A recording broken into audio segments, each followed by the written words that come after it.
Hey everyone, Sparks Tactile here with my first AR15 build. I want to do a video showing you guys my first AR15 build and maybe share a few tips and tricks that I've learned when it comes to building an AR15 for those of you guys that are out there looking to build one of your own. This AR15 build I started about a year ago, and I just finished it up a few months ago. And all this AR15 build costs a little over $900, and I'm pretty happy with it. As you see here, the AR15 is bare. There is no optics or backup iron sights. I want to do a video showing you just the rifle as it is, and just talk about that. If you guys are interested in seeing what it looks like with the optics, the backup sights, and all the accessories, stay tuned. I'll be sure to put that video up here shortly. But for now, I just want to talk about the individual parts of the rifle, and hopefully give you guys, pass on some information to you guys that you guys may find helpful. I'll start with the lower receiver. I picked up this lower receiver here locally. It's a DPMS lower receiver. I bought it as a stripped lower receiver. That way I could make a true build. I know a lot of people sit there and they post videos and they say they built the rifle, but in all, they've really just bought a complete lower and a complete upper and slapped them together. In my opinion, that's not building a rifle. I mean, yeah, you bought two pieces and put them together, but a true build isn't just slapping two parts together. At least not in my opinion. But yeah, I bought it as a stripped lower receiver because I wanted to put every part of this rifle together myself. After buying the stripped lower receiver, I went ahead and bought a DPMS lower parts kit. DPMS is a good company. I'm a fan of DPMS. They are a basic entry-level company when it comes to AR-15 parts, but the quality in their parts isn't lacking. They're very nice. I mean, the fit and finish on all their parts are really good in my opinion, and when it comes to the price of a lot of their parts, they beat a lot of the other companies when it comes to price. I bought the lower receiver for $114 here locally. It's a pretty good deal. And I bought the lower parts kit. They usually go for about $60. And they come with all the internals, the trigger, the hammer, every spring, detent that you'll need for the rifle, as well as the stock AR-15 grip. I personally am not a fan of the AR-15 traditional grip, or I guess you can say, or the stock grip. I don't like this nub right here. When I hold the rifle, I like to get my hand way up on there and way high up there, and my hand often hits this nub, and it's real uncomfortable in my opinion.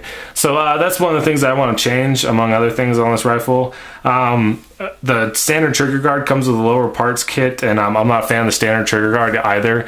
I'd rather have an enhanced trigger guard by Magpul. I personally am a fan of a lot of Magpul products, and I anticipate changing out a lot of the stuff that I dislike with Magpul products. I like the MOE handguard. I'm not a big fan of rubber grips. I know a lot of people love them, but I personally I'm not a huge fan of them. So I want to get the MOE grip because it's cheap and it's flat in the front. I really like that. And a lot of people like to buy the MIAD grips because it comes with all those different accessories, but a lot of the guys that I know that have them, they don't even use them. I mean, they find the configuration that they like and they never change it. So it basically makes all those accessories useless. So you're paying all this money for a very versatile grip when you don't really need it, in my opinion. So moving on to the back of the end of the rifle here, staying with the lower receiver. I again went with DPMS products. The entire buffer tube, buffer spring, buffer, castle nut, and end plate are all DPMS. And one of the reasons why I went with DPMS was because of the price. I mean, it's real cheap. Like I said, it's a basic entry-level company when it comes to AR-15s, and it's a good way to start. I bought a mil-spec buffer tube. I highly recommend those of you guys are looking to build your AR-15, get a mil-spec buffer tube. The tolerance levels of mil-spec versus commercial spec are a lot better. And oftentimes, like, you'll hear people complain about the rattle of their buttstock, and that's usually due to a commercial buttstock. I have a Magpul MOE, and I don't have any problems when it comes to rattling. There is some noise there, but it's not as bad as a lot of the videos that I've seen on YouTube. And when guys ask them if it's mil-spec or commercial, they often come back with the answer that it is indeed commercial. So that's just one tip I can give you guys. As far as the Magpul MOE, they're not bad stocks. The CTRs are a little more expensive, but if you're looking to save about $40 and wish to invest that money you save elsewhere, and say a high quality optic or iron sights or accessories, I recommend buying the MOE and save your money there. But moving on to the upper receiver, I bought a Yankee Hill upper receiver. This is an A3 flat top upper receiver that is T-marked. And I personally am a fan of Yankee Hill as a company. I like their sights. The rails are a little big, but the barrels especially are real nice. Yankee Hill is a great company that has high quality products. The fit and finish of their products are amazing in my opinion. I bought this upper receiver as a assembled upper receiver. It came with the dust cover and the forward assist, and I got that for I bought it from a company that was having a sale, and I got it for, they were selling it for $89, and shipped to my house it was $95. So I mean, it was a steal. These upper receivers stripped usually go for well over $100, usually around $110 price range. But I like Yankee Hill personally. I even went ahead and I purchased a Yankee Hill bolt and bolt carrier group. Again, I like Yankee Hill and their products. I bought the bolt and bolt carrier group, or the entire bolt carrier group, for $114, which is a steal.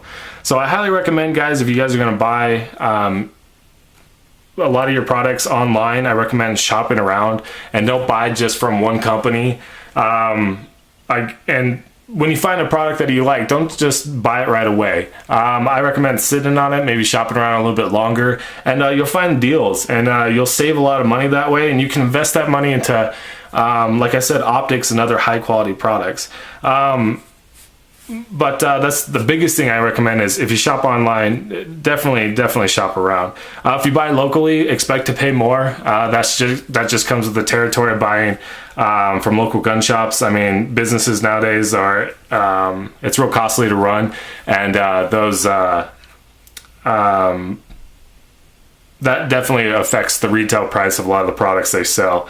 So continuing on with the upper receiver, this is a Troy Industries TRX Standard rail. It's different than their Extreme, the TRX Extreme, in that it has the quad rails all the way around. This is the 11-inch rail. This, in my opinion, is probably one of the best rails on the product, or best product on the market. And those of you guys are looking to get a quad rail, and you're looking for that monolithic look, I highly recommend going with the TRX rails. They're great rails. I mean, the best part about these rails is they're not real bulky. I mean, I can almost wrap my hand all the way around this quad rail. A lot of the other rails are real wide and they're real fat. I know, like the Yankee Hill ones, a lot of the Spikes Tactical, even Daniel Defense rails, they're real kind of bulky. These are one of the smallest rails on the market, and in my opinion, they're the best. If I had to repurchase this rail over again, I would probably go with a 9-inch. I wanted the monolithic look that covered the gas block, and I wanted to have enough rail to attach a lot of my accessories. So what I did was I bought the 11-inch thinking that it was going to be enough, but in fact it's more than enough. The gas block goes about right here. So I recommend, if you want to save weight, this rail does add a lot of weight to the front end of the rifle. I recommend getting the 9-inch, so it'll come right up to past the gas block, and it'll save you about 2 inches of rail and metal. So I mean, if you're looking to shave weight and you want enough rail space, in my opinion, a 9-inch is enough rail space. 11-inch is too much. You have plenty of real estate on a 9-inch to attach all the accessories that you want. Underneath the rail, I have a Yankee Hill low profile gas block. It is the clamp-on gas block that has the 2 Allen screws on the bottom here, and as well as a Yankee Hill gas tube on the inside. I don't know if you guys can see this because it's basically black on black, but if you look in there, you don't see the stainless steel look of most gas blocks. And I personally hate that. I don't like looking in there and seeing the stainless steel show up on a black rifle. So I went ahead and I got the Yankee Hill phosphate coated gas block, or not gas block, excuse me, the gas tube. And it's probably one of the best gas tubes out there. I'm a little anal about looking in there and seeing it because I like the black on black look. in all, it's the gas block, I haven't had any issues with it. I haven't noticed any accuracy problems. Like I say, if you clamp stuff on your barrel, you're going to be less accurate. I personally haven't noticed that. As far as the gas tube, the wear on it, it's kind of, if you take the rail off, you can kind of see that there's a little wear on the gas tube because it heats up. But other than that, it's a great product and you won't have any issues with it. I have a Yankee Hill. It's a 16-inch 1-in-7 twist chrome line barrel. And this is by far, in my opinion, one of the best barrels on the market. I know BCM has a lot of, their barrels are really nice as well. But these barrels usually go for about $200. And in my opinion, they're totally worth it. The Yankee Hill barrels have a nice finish to them. I don't know if you guys can pick it up, but the texture of them, it kind of has a ring textured, and it's a real nice barrel. If you move on to the front here, I have a Phantom 5C2, again by Yankee Hill. And these are one of the best flash hiders out in the market. There's plenty of videos of guys showing them shooting their rifle at nighttime, and you won't pick up a flash at all.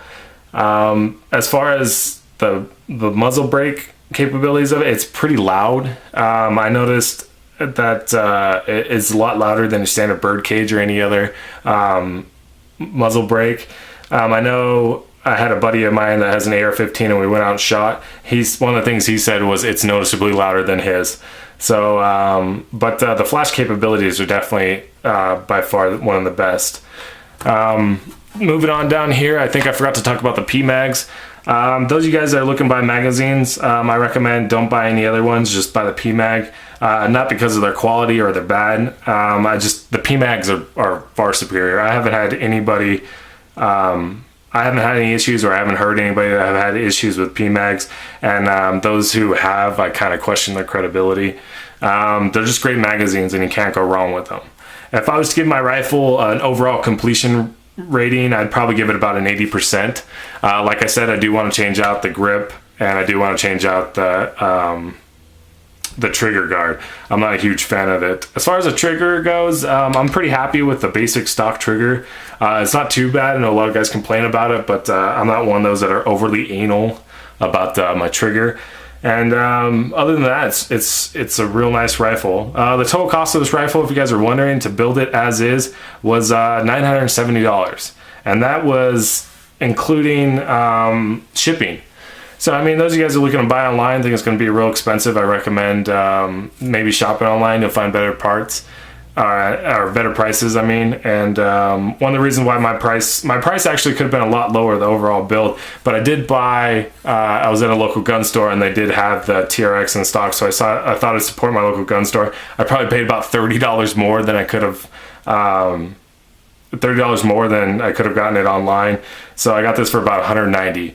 And so that was a little more expensive. I bought the flash hider also from the gun shop, and this was about, they charged me $40, which they usually go for around 25 to 30. So I was a little mad about that, but I thought I'd help them out. And that's my rifle. If you guys have any questions or comments, feel free to leave them down below, and I'll answer them as soon as I can. Until next time, guys. See ya.